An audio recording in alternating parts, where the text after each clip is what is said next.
Welcome back to part 2 of Chase the Veil's Wedding Horror Stories. This is such a fun topic that we like, and we get such great response. We want to continue this just a little bit. This time it's not necessarily what went wrong that the brides could control, but what went wrong with the supposed, quote, professionals that they hired. That's definitely, for lack of a better word, under most of these circumstances. So we're going to talk about, what kind of separates the professionals from the amateurs that pretend to be professionals, and how we can definitely see the difference, and unfortunately the brides can too, but that happens usually too late. So who wants to go first? Oh, I got a good one. Hire a professional DJ, that's all I have to say. Yes. Really, one of the worst things, and the reception is not going to go well, when the bride and groom walk in and the DJ says the wrong name for the groom. That is just an indicator that things aren't going to go well. The other indicator would be bride and groom on the dance floor for first dance. DJ does not have the song. Cater in the back on the internet, downloading it. I was not a DJ. Jeff was not a DJ. No. Yeah. These are bad things. Yeah, and things like shorts and a tank top are Yes. not appropriate Oh, attire. No. Drinking on the job, that's one we can talk about all the vendors. Yes. Do not. Any vendor that's drinking, absolutely should not. And I know, Jeff, you talk about how sometimes the groom will come up to you and say, drink a little bit of a beer. That's a little different. I do. That's a tricky situation. I mean, as far as drinking on the job, caterers, we're getting paid. Mm-hmm. I don't really know of too many jobs that someone gets paid to drink. That would be a nice job, but I don't know of too many that happens. And unfortunately, a wedding DJ, it isn't one of those jobs. But a lot of DJs think it is. Look, I'm a wedding DJ, I'm going to get paid to drink. No, you don't even get paid to party. You get paid to get everyone else to have a good time and party. But drinking on the job, and you're right, that happens. I don't drink on the job, but what happens when the bride or the groom or the dad walks up and says, hey, you're doing a great job, have a beer with me or have a shot with me? What do? I mean, me, if it's the client or a parent of the client, yeah, I'll have the shot with them. If they bring me up a beer, I'll take a couple sips with the beer with them. When they walk away, the beer's gone and it's emptied out. They think I've drank it all, but I've made them feel better. I've been sociable, but at the end of the day, I still have to. They're always wet because he's pouring them. The artificial plants need water. But there's been plenty of times I've had to, chase and find photographers that are stumbling drunk out on a smoke break, having a beer outside by themselves. Went to go buy batteries in the middle of your reception. That would be a good one. Photographers probably should have enough batteries. DJs should have batteries for their stuff. Oh, yeah. Maybe we should just have batteries and have a store, You should. You could sell batteries to the non-professionals that show up. So how do brides know this, though? I mean, because these are the things that more or less we are seeing versus maybe the bride. I mean, I know a bride would see if the DJ's sitting there the whole evening with a beer. My guess is she's not going to see it. I think that as a planner, one of my jobs is to make sure, although when I work with you guys, it's never a problem, but if it's someone new, to say on the flip side, oh, and by the way, you're not supposed to drink at all during, that kind of thing. So the brides can make sure that easily and nicely they can say that. And to some people, they're like, of course not, but there are people out there that the bride should ask. The bride should ask before she ever hires that vendor, do you drink on the job? And there's plenty of stupid DJs that will say yes. Yeah. Because they think it's okay. To play How Funky Is Your Chicken for your first dance. That's not good. That would be bad. Good. Or put it on, some brides will do this, especially with drinking and vendors.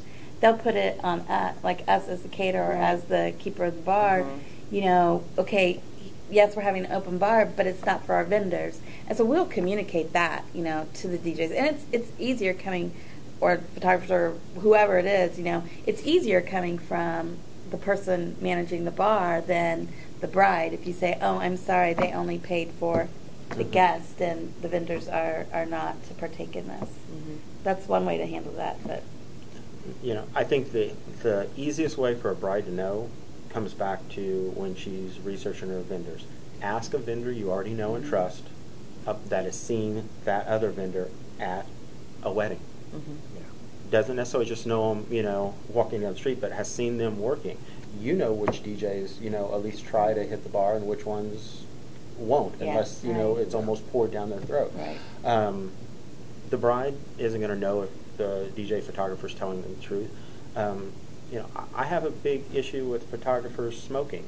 Not the fact that they smoke, that they will just randomly take smoke breaks and not tell the bride, me, the wedding planner, and all of a sudden the bride wants to do the toast or wants to toss the bouquet, and we're having to send out a search party for missing photographers. That's a big pet peeve, and it really puts a stumble in the flow of a reception when you've got the bride just waiting to go, and you got to tell her, well, we can't find your photographer, or, you know, and kind of find them, they're out hiding behind their car, you know, with a cigarette. Mike, you have a great videographer story of brides that, I mean, no one would know to ask. Yeah. You know, the biggest thing is with, you know, using your videographer, you want to make sure that you have somebody that's willing to work with you. And for me, you know, my biggest thing, I don't mind working with videographers at all. It's part of the job, but I do have a problem when the videographer sees his portion of the day as more important than my portion. And my biggest thing is their job is just as important as mine, so I want to make sure that I'm getting the product that the bride wants as well as theirs. And this videographer was just in the bride and groom's face almost the entire reception, and it got to a point where I felt like I was missing shots for the bride and groom because their videographer was right there. And you know, that's a big portion of the evening, that there's the videographer within a foot of the bride every single, you know, with a gigantic video light that was more like a floodlight from Menards than a decent video light. Video lights are great, but when you've purchased a big barn-looking light, that just doesn't work. You know? So that's definitely something that obviously I won't recommend that vendor to anybody. So, you know, it goes back to that referral base again. You know? And as a bride, you would ask them to ask what kind of equipment they have ahead of time? Because obviously if you ask them, do you work well with others, you could say yes, but... Yeah, I think the lighting itself is just one of those where you could basically talk to people that have worked with that videographer and see, you know, is it something where they're setting up gigantic spotlights and, you know, a little light's good, but, you know, when you're talking about setting up something that's going to basically... It can be seen in space. Yeah, it changes the whole atmosphere of the evening. That's a big key. Yeah. You know. And I think that's where, like, a bride can really benefit from a wedding planner or a coordinator, and if that's not something they plan for their budget, then that A-type personality friend or relative who can help manage your vendors and who can say, okay, you need to step aside because we really want, you know, the photographer to get in here, or you know, and that's where those services are really key and can help you. And you, as the bride and groom, don't have to worry about that day. That should not even cross your mind or have to be a consideration for you that day. And either a planner, a coordinator, an A-type personality friend or relative can help you with that. And let me piggyback on that. Number one, make sure that they don't drink. Because a lot of them are, you know, actually that's what a maid of honor and a best man, that's their job. If there is no coordinator, that is their job. Believe it or not, it's not to go out and party and drink as much as they can. They have an actual job. But with that being said, does that come in the manual? It does come do you in give the manual. Them the manual? Yes, I do. I've got that manual. But that brings me to, like, one of the worst experiences I've ever had was with a church wedding coordinator. And church wedding coordinators, a lot of them are great. They're fabulous. But their main reason or main job is to keep you from doing drugs on the church property and burning the place down.